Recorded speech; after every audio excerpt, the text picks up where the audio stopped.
Hello, my amazing 10th graders. I hope you are doing well.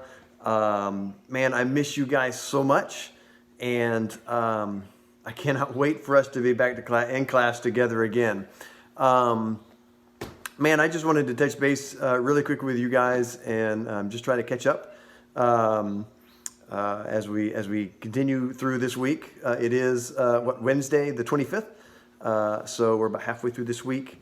And I wanted to apologize. I had some technical issues. I was trying to work from home and my Mac and trying to work with our PC stuff here. Just wasn't playing nice with each other, and I got wrapped up in some of that and completely forgot to do a video for you. So I'm very, very sorry for that. I know you were devastated, but it seems like you've all made it through. So we should be good.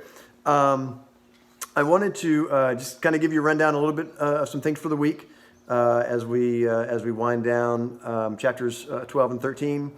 But I wanted to, firstly, I wanted to read a little bit to you an idea, something that kind of stuck out to me as I was reading John 9 the other day.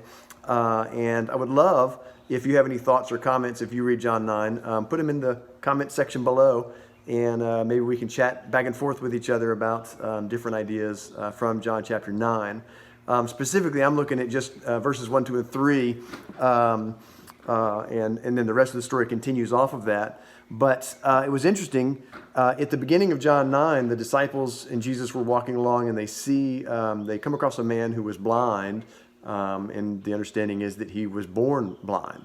And culturally, the expectation was that either as an unborn infant or his parents sinned in some capacity, and that's what would cause the blindness. And so the disciples asked, who's responsible? Whose fault was it that this guy was born blind? And Jesus' answer is really interesting, and I think it's pertinent for where we find ourselves today. Jesus said, "It was neither that this man sinned, nor his parents, but it was so that the works of God might be displayed in him." And I think that's just such a key component for us to grasp a hold of when the difficult things come into our lives. I mean, there's a reality that we are going to have hard times. We're dealing with that now in the midst of coronavirus. You've dealt with hard things already, and unfortunately, we'll probably deal with them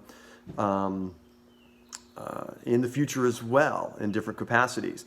And so it's interesting, sometimes hard things will come into our lives because we make a bad choice and bad decision. Sometimes hard things will come into our lives because somebody else makes a bad choice or a bad decision. And sometimes, I firmly believe, sometimes Satan simply tries to derail us and throw us a curveball and take our eyes off of the Lord. And it's interesting, and I think this is such a great foundation to stand upon. It was so that the works of God might be displayed in him. And I think that's where you and I hopefully can find ourselves when those things of life happen. That we can submit those things to the Lord and say, God, I don't know what's going on here. I don't understand this. And we can trust and have our eyes fixed on, Lord, how are you working in the midst of this situation? Lord, where are you on the move? What are you doing in the midst of this terrible, awful, hard circumstance, whatever that is? And I think the more you and I train ourselves to just have that mindset of looking to the Lord and just asking, Lord, what are you doing here? Open my eyes and let me see how it is that you're working in this situation. I think that's huge for you and I if we can just continue to find ourselves there when the hard times come. So I don't know. Hopefully, maybe that helps, gives you a little bit of encouragement as we walk through this distance learning thing and everything else that's going on in our world right now. Gives pause and thought for times in the future as well. If you have any thoughts on it, again, feel free to drop a comment down there. I'd love to have it.